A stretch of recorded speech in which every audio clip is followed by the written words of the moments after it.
En cuisine, Suleiman raconte à Carla comment Cléo lui a annoncé qu'elle voulait se séparer de lui, la veille. Carla, qui avait parié avec Bérénice que leur histoire ne durerait pas, n'est pas étonnée. Thibaut, qui bosse à côté d'eux, se joint à leur conversation, faisant preuve de compassion envers Suleiman. Il l'invitait à boire un verre avec lui en fin de journée pour lui changer les idées, ce que le jeune homme accepte volontiers. Pendant ce temps, Cléo avoue à Jasmine qu'elle s'en veut d'avoir fait du mal à Suleiman alors qu'elle l'aimait vraiment beaucoup. Jasmine déclare que ce n'est jamais facile de mettre un terme à une relation. Si Cléo espère qu'elles vont déjeuner ensemble, Jasmine l'informe qu'elle va passer voir Jim pour tenter de se réconcilier avec lui. Cléo masque sa déception. Mais une fois son amie partie, elle s'empare d'une photo du couple sur le frigo, déchirant la partie de Jim pour la jeter à la poubelle, sous les yeux innocents de Naël. Un peu plus tard, Carla croise Cléo en ville.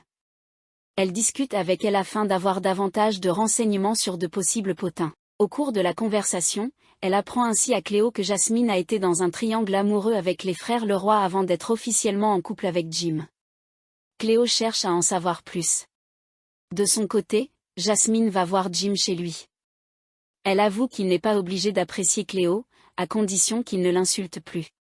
Le couple se réconcilie et s'embrasse passionnément, sans se rendre compte que Thibaut les surprend.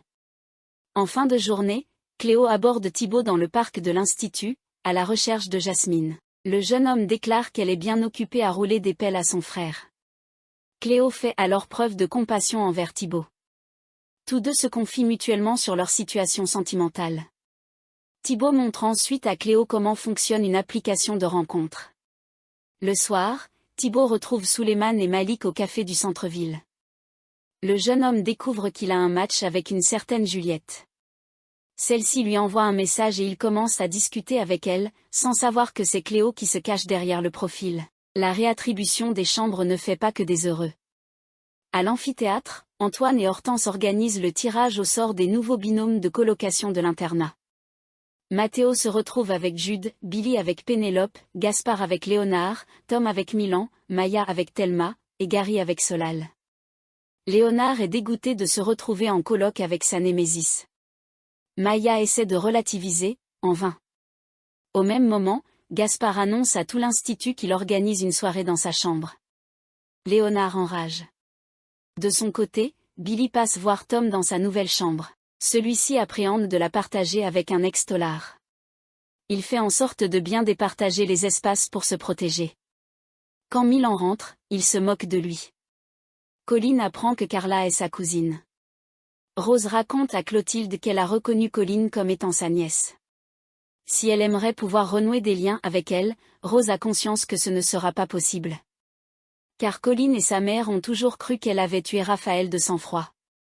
En attendant, Rose a tout de même l'intention de prévenir Carla, même si elle a du mal à lui parler de cette partie de sa vie. Clotilde est plutôt confiante. Plus tard, Colline entend Pénélope et Bérénice parler de Carla comme étant la fille de Rose. Elle se rend alors à l'atelier, où Carla est en train de cuisiner, afin de l'interroger. Elle apprend ainsi qu'elles ont seulement 1 an de différence d'âge et que son nom de famille est Furiani. Colline retrouve ensuite Rose dans le parc pour la confronter à ce sujet. Elle la soupçonne d'avoir trompé Raphaël avec un certain Furiani. Rose lui explique alors toute la vérité, puis lui demande de la laisser annoncer leur lien familial elle-même à Carla.